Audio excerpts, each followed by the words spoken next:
Clarity ఉండాలి. రెండవది, ఇందాక మౌనిక గారు చెప్పిన దాంట్లో ఇంకొక విషయం ఏంటంటే, వాళ్ళకు పాపభీతి లేదు అన్నారు. చాలా తప్పది. వాళ్ళకు పాపభీతితోటే అది నడుస్తుంది. ఎందుకంటే మీరు ఎస్తర్ ధనరాజ్ గారు రాసిన పుస్తకం మీరు చదవండి. ఆవిడ మనకు తెలుసు బ్రాహ్మణ కుటుంబంలో పుట్టి క్రిస్టియన్ కన్వర్ట్ అయింది ఆవిడ 11-12 ఏళ్లకి. తర్వాత 25 సంవత్సరాలు క్రిస్టియన్ గా ఉండి క్రిస్టియన్ థియాలజీ కాలేజ్ చదువుకొని వచ్చింది ఆవిడ. వచ్చిన తర్వాత కన్వర్ట్ అయిన తర్వాత క్రిస్టియన్ థియాలజీ మొత్తం ఆవిడ ఎక్స్పోజ్ చేసి ఆవిడ రాసింది. మళ్ళీ ఆవిడ ధర్మానికి వచ్చేసింది. ఆవిడ కామాక్షి పేరుతో ఆవిడ వచ్చేసింది వెనక్కి. ఆవిడ థియరీ చూడండి. ఆవిడే కాదు, ఇటువంటి చాలా మంది కూడా చెప్పారు. ఆవిడ 25 సంవత్సరాలు నా పూర్వీకులందరూ నరకంలో అగ్నిలో కాలుతుంటారే, వాళ్ళని ఎలా కాపాడాలి అన్న భయంతో ఆవిడ బతికింది. ఆ రెండు మతాలు కూడా మీకు భయంతో వాళ్ళ దగ్గర ఉంచుకుంటారు. ఒకటి, మీరు స్వర్గానికి వెళ్తారు మా దగ్గర ఉంటే. రెండు, మీరు మా దగ్గర లేకపోతే నరకానికి వెళ్తారు. ఇది మనం కేరళ స్టోరీ సినిమాలో కూడా చూపిస్తారు. ఆ అమ్మాయిలు ఎందుకు కన్వర్ట్ అవుతారంటే అమ్మాయికి భయం అన్నటువంటి ఒక అస్త్రం వాడతారు వాళ్ళు మీ మీద.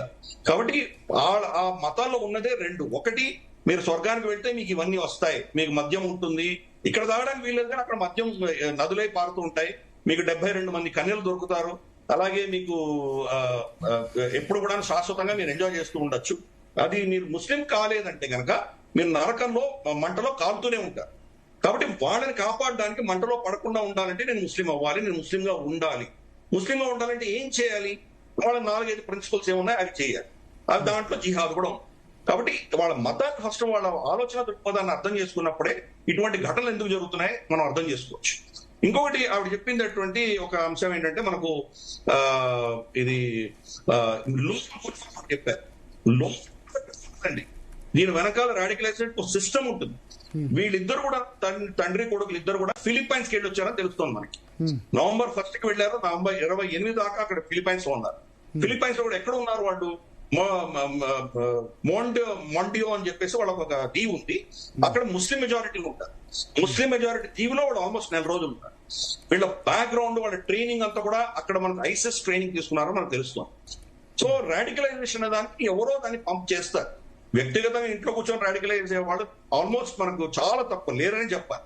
ఏదో ఒక సంస్థ, ఏదో ఒక రాడికలైజేషన్ సిస్టమ్ వాళ్ళని రాడికలైజ్ చేస్తుంది.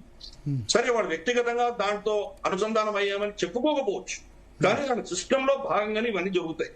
ఇంత అద్భుతమైనటువంటి ఆస్ట్రేలియాలో ఉన్నటువంటి వ్యక్తులు కూడా అన్ని ఉండగా కూడా, అన్ని సదుపాయాలు ఉండగా కూడా వాళ్ళు ఎందుకు రాడికలైజ్ అయ్యారంటే కనుక వాళ్ళ మీద వర్క్ అయింది, ఎవరో చేశారు. అది ఎవరు చేశారు అనేది ఇన్వెస్టిగేషన్ లో తేలాల్సిన విషయం. అది ఐసిస్ అనేది ఇప్పుడు ప్రస్తుతానికి ప్రిలిమినరీ రిపోర్ట్ తెలుస్తోంది. తర్వాత ఫుల్ ఇన్వెస్టిగేషన్ అనేది ఏంటో మనకు తెలియదు, వచ్చిన తర్వాత చూద్దాం. కాబట్టి ఇవన్నీ కూడా ఏంటంటే మ్యాటర్ ఆఫ్ ఇన్వెస్టిగేషన్. దీంట్లో కూడా ఆస్ట్రేలియన్ ప్రభుత్వం యొక్క రెస్పాన్స్ చూసారంటే ఎంత తప్పుగా రెస్పాండ్ అవుతున్నారో చూడండి.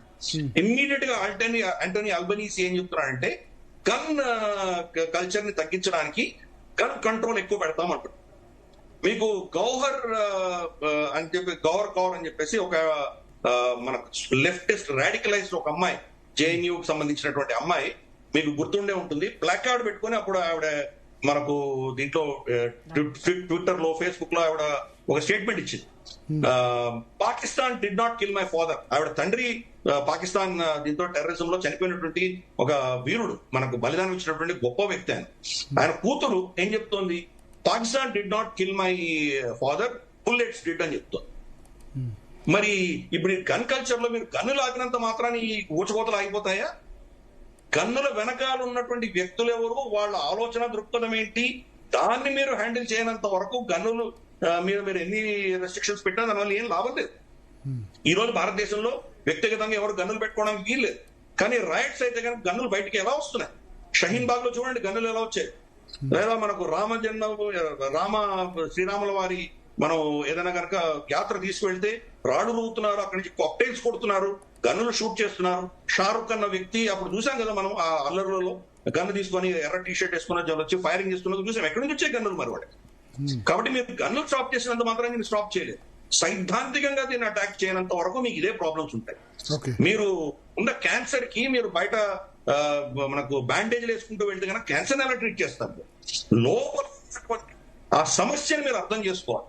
దీన్ని ఇస్లామోఫోబియా అని, ఇంక్లూజివ్నెస్ అని, మేము అన్ని మతాలని, అన్ని సంప్రదాయాన్ని గౌరవిస్తామని ఈ చట్టతో వెళ్లేసరికి ప్రాబ్లమ్స్ అన్నది ఆ సమాజం క్షీణించేటువంటి పరిస్థితికి మీరు తీసుకెడుతున్నారు.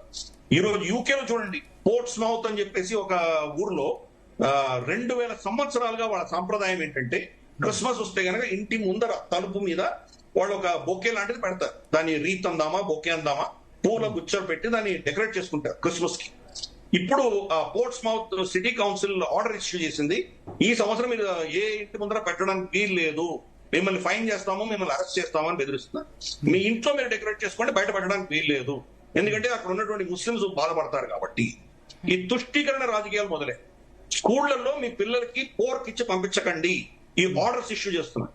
అంటే ఇంక్లూజివ్నెస్ పేరిట మీ సంస్కృతిని మీరు సర్వనాశనం చేసుకుని వాళ్ళకి ఉన్నటువంటి పైశాచికత్వాన్ని ముందుకు తీసుకువెళ్తే గనక ఆ సమాజం బతుకుతుందా? కాబట్టి ఇది అర్థం చేసుకోవాలి. శత్రుబోధ అన్నది మనకు ఉండాలి. వాళ్ళ ప్రేరణ ఎక్కడి నుంచి వస్తోంది, వాళ్ళు సాఫ్ట్ గా మాట్లాడినా టెర్రరిజం చేసినా వాళ్ళ ప్రేరణ ఎక్కడ ఉన్నది అది అర్థం చేసుకున్నంత వరకు దీనికి సమస్యకి పరిష్కారం రాదు. రెండవది స్వబోధం ఉంటారు. మనం కూడా శాంతి దూతలము, మేము ఎప్పుడు కూడాను 800 సంవత్సరాలు 900 సంవత్సరాల్లో ఏ దేశాన్ని కాంక్షించలేదు, మేము ఎక్కడ యుద్ధాలు చేయలేదు, ఇంకొకరి భూమిని మేము ఆక్రమించలేదు, అన్ని మతాలు ఒకటి, ఇటువంటి చెత్త అంతా కూడాను మనకు రీసెంట్ గా బ్రిటిష్ వాళ్ళు గాంధీ అన్నటువంటి ఒక వ్యక్తి చాలా శాంతి దూతాన్ని ప్రొజెక్ట్ చేసి అశోక్ ద గ్రేట్, అశోకుడు ఎవడో అందరూ మర్చిపోయారు, అశోకుడి వల్లనే మన దేశం ఇంత దరిద్రంలో ఉంది ఈరోజు. అటువంటి వాళ్ళని అందరూ రిసరెక్ట్ చేసి మనల్ని శక్తిహీనులుగా చేసినటువంటి బ్రిటిష్ యొక్క వాళ్ళ ఆలోచన దృక్పథం. 1857 యుద్ధం తర్వాత ఆర్మ్స్ యాక్ట్ తీసుకొచ్చి మన దగ్గర ఉన్న అస్త్రాలన్నీ తీసేశారు. దాంతో మనం క్షాత్రం మర్చిపోయాం, మనల్ని ప్రొటెక్ట్ చేస్తున్నటువంటి శక్తి పోయింది. ఈరోజు అమెరికాలో సెకండ్ అమెండ్మెంట్ పేరిట ఎవరైనా ఆయుధాలు పెట్టుకోవచ్చు, మన దేశంలో పెట్టుకోవడానికి వీల్లేదు. దాని కండిషన్ ఏంటంటే కదా వైలెన్స్ ఓన్లీ గవర్నమెంట్ చేయాలి. కానీ ఈరోజు గవర్నమెంట్ చేస్తోందా, హిందువులను ప్రొటెక్ట్ చేస్తోందా? చేయట్లేదు కదా. కాబట్టి వీళ్ళని రక్షించుకునేటువంటి వీళ్ళకు వెసులుబాటు ఉండి తీరాలి. కాబట్టి ఈ యొక్క ఇదంతా కూడా మనలో ఉన్నట్టు క్షాత్రం తీసేశారు. గత 2000 సంవత్సరాలు 3000 సంవత్సరాలుగా మన ఎన్ని మందిరాలు ఉన్నాయో, మనకు కిర్గిస్తాన్ కజాఖ్స్తాన్ నుంచి తీసుకొని బాలి దాకా, కాస్పియన్ సీ నుంచి తీసుకొని లావోస్ దాకా అఖండ భారతంలో ఒక్క దేవత గాని అమ్మవారు కానీ అస్త్రం లేకుండా మీరు చూపించగలరా? మన సాంప్రదాయంలో క్షాత్రం అన్నది అభిన్న భాగంగా ఉంటుంది, దాన్ని నాశనం చేశారు. అందుకనే ఈ రోజు మనం అంత వల్నరబుల్ గా ఉన్నాము. దాన్ని అర్థం చేసుకోవాలి. కాబట్టి ఈ శత్రుబోధ మనకు కావాలి, అలాగే మనకు స్వబోధ కూడా కావాలి. పృథ్వీరాజ్ చౌహాన్ శత్రువు శరణగోర్తి కానీ వాడిని క్షమించి వదిలేశాడు. క్షమించి వదిలేమని ఎవరైనా చెప్పారా మీకు? శ్రీకృష్ణుడు ఏం చేశాడు? రథచక్రం ఎత్తుతున్నటువంటి కర్ణుడిని నిర్దాక్షిణ్యంగా చంపు అన్నాడు అర్జునుడు. వాడిని క్షమించి వదిలేయలేదా? వాడు మళ్ళీ రథం చక్రం ఎత్తిన తర్వాత రథంలో కూర్చుని నాకు యుద్ధం చేయని చెప్పలేదు ఆయన. శత్రువుని నిర్దాక్షిణ్యంగా చంపమన్నాడు. ఎందుకు మర్చిపోయాం? మనం స్వబోధ లేదు మనకి. కాబట్టి స్వబోధ లేదు, శత్రుబోధ లేదు. అందుకనే ఈ రోజు ఇటువంటి పరిస్థితుల్లో ఉన్నాం మనం. అది వెస్ట్ అదే ఫేస్ చేస్తాం. ఎంతో కాలం చెప్తున్నాం, వాళ్ళు చెప్పేటువంటి నేరేటివ్ పేదరికం వల్ల, చతురానితనం వల్ల రాడికలైజ్ అవుతున్నారు, టెర్రరిస్టులు అవుతున్నారు అని చెప్పేటువంటి పరిస్థితిలో ఈ రోజు ఐమన్ అల్ జవహారి ఒక డాక్టర్, ఈ రోజు సయీద్ అన్నటువంటి డాక్టర్, ఆవిడ స్త్రీ, ఆవిడ డాక్టర్, వీళ్ళు ఎందుకు రాడికలైజ్ అయ్యారు? మరి ఒసామా బిన్ లాదెన్ బిలియనర్, పెద్ద కంపెనీలు నడుపుతున్నాడు, మరి అతను ఎందుకు రాడికలైజ్ అయ్యాడు? కాబట్టి చదువుకి కానీ పేదరికానికి కానీ సంబంధం లేదు.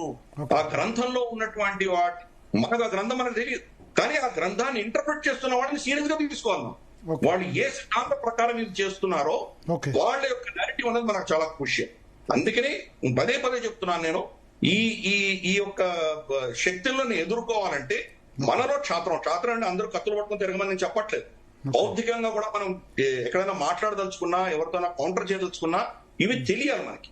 వాళ్ళ గురించి మనకు తెలిసిన రోజు వాళ్ళని కౌంటర్ చేయొచ్చు, వాళ్ళ గ్రంథాల నుంచే మనం కౌంటర్ చేయొచ్చు. అలాగే మనలో ఉన్నటువంటి శక్తిని మళ్ళీ మనం జీవించి దాన్ని మళ్ళీ దాన్ని పైకి తీసుకురావాల్సిన ఆవశ్యకత మనలో ఉంది. మనలో సింహావలోకనం వచ్చినప్పుడు మనం వీళ్ళని ఎదుర్కొనేటువంటి శక్తి మనలో వస్తుంది. అందుకనే లాస్ట్ గా నేను చెప్పేది ఏంటంటే మనకి రెండు అవసరం, స్వబోధ అవసరము, శత్రుబోధ అవసరం. ఉంటేనే గానీ మనం ఇటువంటి ఆసురీ శక్తుల్ని మనం ఎదుర్కోలేము, దాన్ని కౌంటర్ చేయలేము. మౌనిక్ గారు క్లోజ్ చేద్దాం. మౌనిక్ గారు, ప్రియా చౌదరి గారు